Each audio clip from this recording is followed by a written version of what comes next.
Taylor-Wimpey homes, are they a good choice? No, not in my own experience.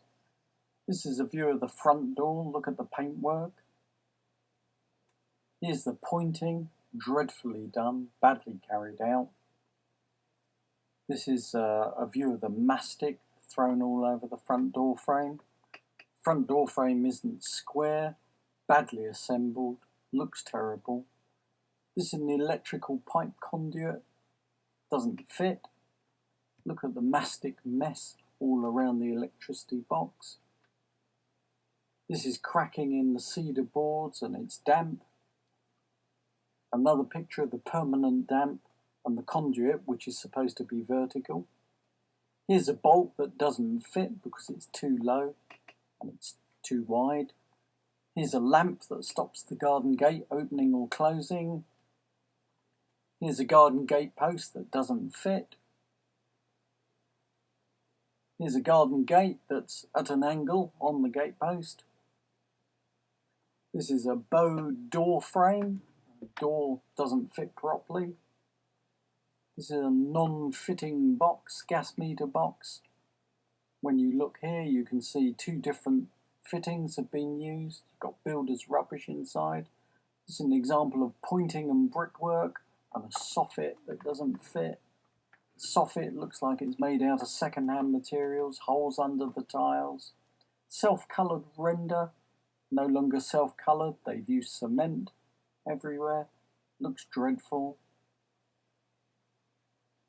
Here we have some waterproof sheeting, doesn't look cut very well. Here we have crimped waterproof sheeting and builder's snots all over the place. Mastic that doesn't seal the hole, a hole in the brickwork, too much pressure. This is damaged door frame, mastic everywhere. Here's a hinge that's broken and been masticed in position. Here we have standard kind of Taylor-Wimpey pointing. Bricks that have been damaged, bricks that don't look very good, badly laid. Smashed faces, laid at an angle, pointing done with a brush. Just dreadful, really. Don't know how anyone can call this craftsmanship. Look at these different angles on outlets, holes in the mortar, standard. This is beyond belief. This is a brand new house. Yep, that's the pointing by the front door. Thanks, Taylor-Wimpey. Here we are. Builder's rubble, effectively. How do you make this kind of mess if you know what you're doing? More holes in the mortar. The parallel lines show bricks different distances apart. Cracks, there are loads of them wherever you look. Clearly the mortar wasn't correctly mixed. Look at this, there's a toilet going into the wall, waste pipe outlet. Here's a bent wall in a brand new home. Skirting boards, they don't even fit together. The mastic can't hide that. Look at this, typical skirting board in a bathroom. This is a nice finish. This was behind the radiator. Brand new home. £250,000 wasted. Taylor-Wimpey rubbish. Yeah, look at it. Just look at it. This is what they've offered and said this is a quality build. Hard to believe that they can charge money for this, and they charge their money up front. Look at that, paint all over the latch plate. The next one shows another latch plate that's been broken into the wood rather than let in. The door frame doesn't fit the hole it was put into. This is draft excluder not cut to size, cracked architrave. Skirting board not going to the front door. Look at that mess. Same again. This is a wall, supposed to be. Brand new house. Look at that. Taylor-Wimpey's socket outlet fitting. Really well done. This is a mess at the bottom of the stairs. This is just the standard Taylor-Wimpey wall. Plastering done by idiots. Architrave falling off the wall. gouges in the wall. Oh, these are the stairs. It's nice, isn't it? How safe do you feel with that? Look at this mess. This is a completed brand new house. Didn't even bother to plaster this piece of wall. This is the banister rail coming off the wall. Not well fitted. Here it is from the other side. You can see the whole thing's loose. Here we have round the newel post, plaster, different paint finishes. Here we have the soffit that hasn't been made good. Doesn't look like one piece. And further down, the same soffit is even deeper on the string. And there we are at the very end. It's almost 2 centimetres. Ah, this is Taylor-Wimpey decorative order. Brand new house. I ask you, look at that. What a shocking standard of work. Taylor-Wimpey, the wall and the stairs no longer fit together. I wonder why. Here we are, paint going everywhere, the usual. Screw holes visible. Dowel pins not sanded down, nothing filled correctly.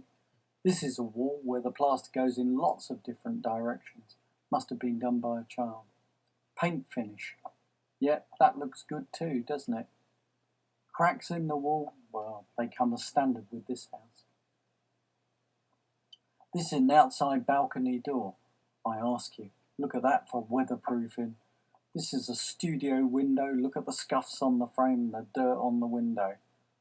Standard Taylor-Wimpey paint. Too thin and brush strokes everywhere. Here we are showing you elsewhere, the same thing. Yep, switch covers and plates, this is how they're fitted. This is an outside balcony door, it doesn't fit, it's drafty, the frame doesn't fit, the architrave is broken. Here we are, more ceiling cracks.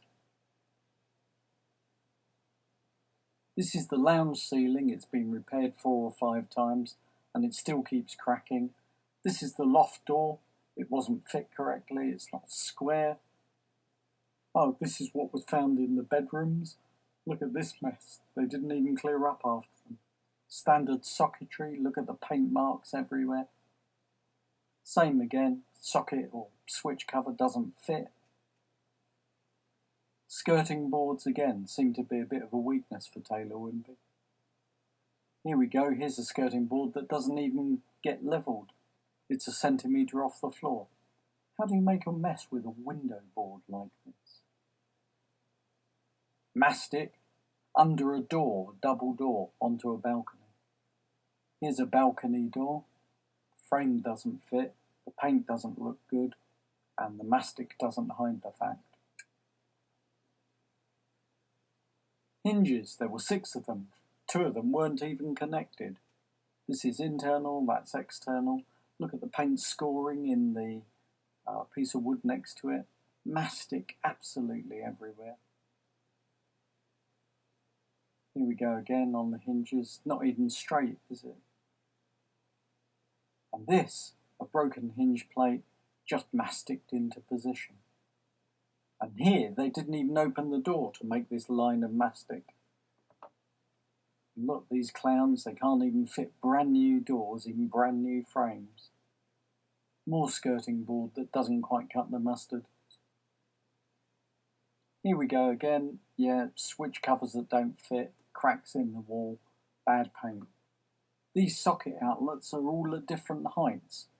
If you look more closely, you'll see they're rotated as well. How do you do this? Same again, another pair. Cupboard fittings are good. Taylor-Wimpey quality work. This one looks like it's been done with a blind man with no arms. Ah, the draft under the doors into the garden because the door isn't fit properly. Here we are, cracking ceilings, standard Taylor-Wimpey fare. Cracking ceilings, this is an understairs cupboard. Paintwork in the kitchen between the wall and the ceiling. Oh, standard Taylor-Wimpey light switch. The wall's not even straight here, as is testified by this bar. Can't see a straight wall there. Kitchen ceiling, been repaired 5 times, it's cracked again. Something must be very wrong with it. Here it is, cracked again, and more repair work, just left. This is a brand new home. £250,000 to Taylor-Wimpey. What a bunch of morons. This is their paint job. I don't recommend them. I think you should save your money. They claim to give you peace of mind. I've had 13 months of hell with these idiots. I haven't paid any out-of-pocket expenses, and they've still left my home in this mess. Please, please, please, be sensible. Learn the lesson. Taylor-Wimpey, not for normal people. I would never advise any of my friends to spend their hard-earned money with Taylor-Wimpey. I regret every moment I've spent in this house. Thanks for listening.